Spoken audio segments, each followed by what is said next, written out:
Urari utuko wa kieha kuri family ici thutha wa mwaki gucina nyumba ciao undu matanahota kuhonokia onaki. Mimi ni mwenyeji wa kijiji.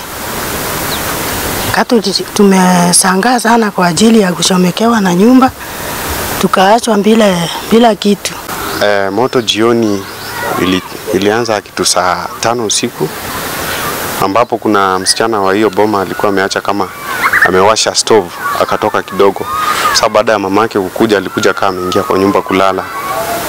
Moto iliposhika ilimpata kama amelala. Na thutha wa aikari ya matura maya kugeria kuhurana na mwaki uyu, matinahota kuhonokia mioyo ya andu aria marerikana marari thiini wa nyumba. So watu walipoanza kupiga mayowe na kuitisha msaada, walikuja wakaanza kuzima nyumba moto. Hawakujua kama kuna mtu ndani.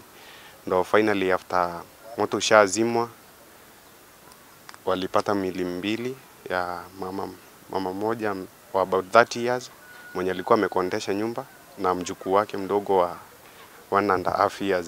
Kulikuwa na mama moja na katoto kandogo. Walikuwa kwa nyumba, moto ikishika hatukujua kama wako kwa nyumba tukipoesha moto. Halafu wakachomekea kwa nyumba, wakaungua kabisa, tukaokoa miili yao. Aria marahutirio ni mutino uyu makihoya thirikari na andu a wendi mwega kumateithiriria niguo mahote kwambiriria muturire ungi mweru. Sasa tunaomba watu wenye huruma na upendo watuhurumie tu, watusaidie, manake hatuna uwezo.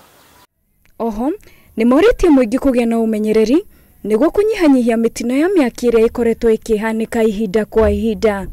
Ngiribotera Inooro TV, njitagwo Jane Wambui wa Mwangi.